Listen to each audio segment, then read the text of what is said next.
কেন্দ্রীয় সরকার যে তথ্য দিয়েছেন তা তো ভয়াবহ।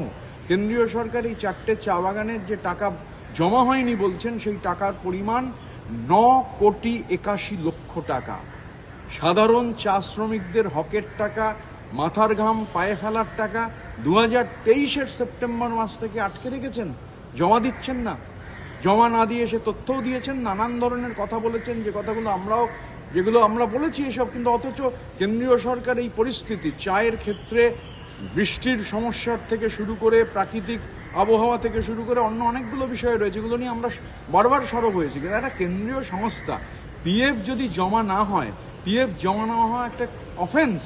সেই অফেন্স কেন্দ্রীয় সরকার, মোদী সরকার নিজে, আর এত বড় বড় কথা, মানে প্রধানমন্ত্রী নিজে যাচ্ছেন, প্রধানমন্ত্রীর পারিষদরা যাচ্ছেন, প্রধানমন্ত্রী যত বলছে পারিষদরা তার শতগুণ বলছে, চা নিয়ে দরদ উতলে উঠছে।